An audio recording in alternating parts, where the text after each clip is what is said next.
నమస్కారం. 7 హిల్స్ టీవీకి స్వాగతం. ఇక వార్తల్లోని వివరాలు.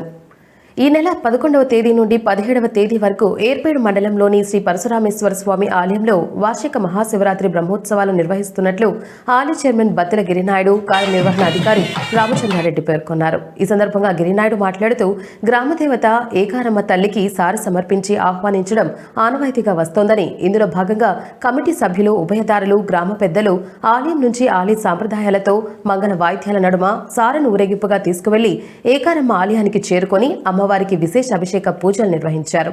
గ్రామదేవతను బ్రహ్మోత్సవాలకు ఆహ్వానిస్తూ వేడుకలకు వచ్చే భక్తులకు ఎలాంటి ఆటంకాలు కలగకుండా అన్ని ఏర్పాట్లు చేశామని అన్నారు.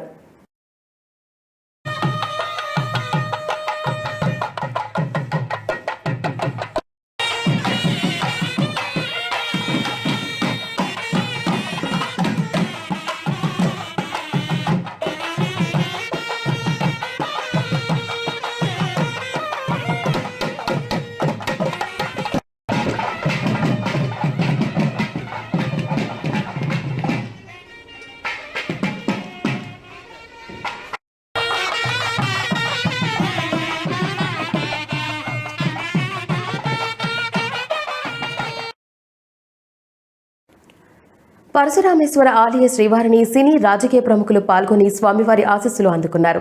స్వామివారిని వీఐపీ బ్రేక్ విరామ సమయంలో సినీ నిర్మాత నాగవంశీ, హీరో విశ్వక్సేన్, రాజకీయ నాయకులు, ప్రభుత్వ whip doctor Subbaraju, TDP MLA bonda Uma వేరువేరుగా స్వామివారిని దర్శించుకుని మొక్కులు చెల్లించుకున్నారు. వీరికి ఆలయ అధికారులు ప్రత్యేక దర్శన ఏర్పాట్లు చేశారు. దర్శనం అనంతరం ఆలయ రంగనాయకుల మండపంలో వేద పండితులు వేదాశ్రవచనం చేయగా ఆలయ అధికారులు స్వామివారి తీర్థ ప్రసాదాలను అందజేశారు.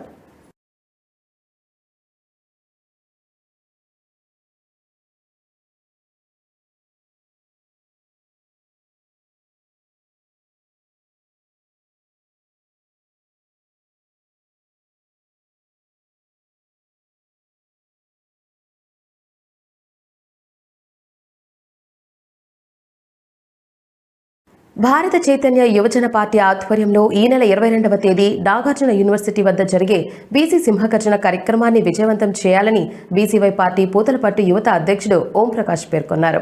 ఈ సందర్భంగా చిత్తూరు ప్రెస్ క్లబ్లో ఏర్పాటు చేసిన మీడియా సమావేశంలో ఆయన మాట్లాడుతూ బీసీలకు జరుగుతున్న అన్యాయాన్ని, బీసీలను అనగదొక్కుతున్న రాష్ట్ర ప్రభుత్వాలకు ఎత్తి చూపేందుకు ఈ కార్యక్రమాన్ని నిర్వహిస్తున్నామని అన్నారు.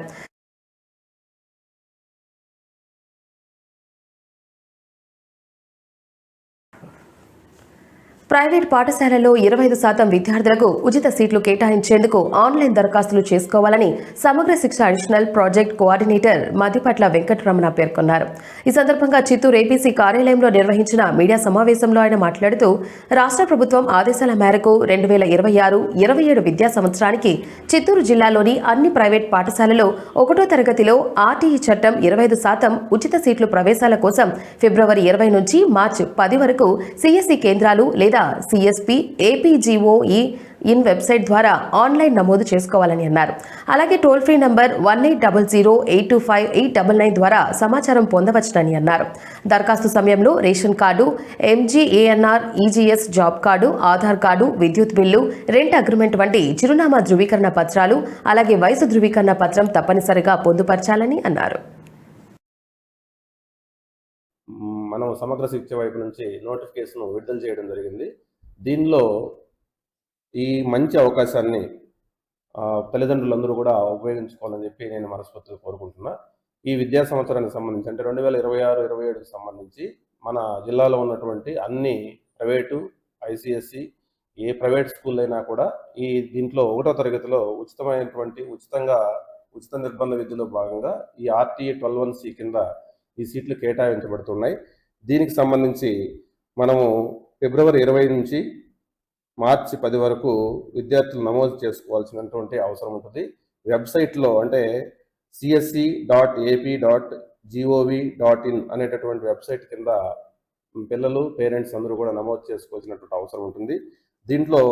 దీనికి సంబంధించి ఏదైనా కానీ డౌట్స్ కానీ ఏదైనా ఉంటే మన సమగ్ర కార్యాలయంలో కానీ లేదా టోల్ ఫ్రీ నంబర్ అయినటువంటి 180082585999 అనేటటువంటి నంబర్కి కానీ సంప్రదించి వివరాలు అటువంటి తెలుసుకోవాల్సినటువంటి అవసరం ఉంటుంది. దీనికి దరఖాస్తులు సమర్పించడానికి అవసరం ఉన్నటువంటి ముఖ్యమైనటువంటి కొన్ని డాక్యుమెంట్స్ ఉన్నాయి. వాటిల్లో రేషన్ కార్డు కావచ్చు, భూమి హక్కుల పత్రం కావచ్చు, ఎంజీఎన్ఆర్ఈఎస్ జాబ్ కార్డు కావచ్చు, లేదంటే డ్రైవింగ్ లైసెన్స్ కావచ్చు, ఓటర్ కార్డు కావచ్చు, తల్లిదండ్రుల ఆధార్ కార్డు కావచ్చు, విద్యుత్ బిల్లు కావచ్చు, రెంటల్ అగ్రిమెంట్ కావచ్చు. వీటిల్లో ఏదైనా ఒక ధృవీకరణ పత్రంతో అప్లై చేసుకోవాల్సినటువంటి అవసరం ఉంటుంది. దీంతో పాటు పిల్లల వయసు ధృవీకరణ కూడా సర్టిఫికేట్ అనేటువంటిది దీన్ని అప్లై చేసుకోవడానికి అవసరం ఉంటుంది. ప్రతి అర్హత ఉన్నటువంటి పిల్లవాడు ఈ మంచి సదవకాశాన్ని ఉపయోగించుకోవాల్సిందిగా పాఠశాల విద్యాశాఖ సమగ్ర శిక్ష వైపు నుంచి అందరినీ మనస్ఫూర్తిగా కోరుకుంటూ థ్యాంక్ యూ. దీంట్లో ఎవరైనా కానీ పేద పిల్లలు లేదంటే మైనారిటీ విద్యార్థులు, అదేవిధంగా మనకు రేషన్ కార్డు ఉన్నటువంటి వైట్ రేషన్ కార్డు ఉన్నటువంటి ప్రతి ఒక్కరూ కూడా ఈ మంచి అవకాశాన్ని సద్వినియోగం చేసుకోవాల్సిందిగా ప్రతి ఒక్కరిని కోరుకుంటున్నాం. ఈ వార్తలు ఇంతటితో సమాప్తం. నమస్కారం.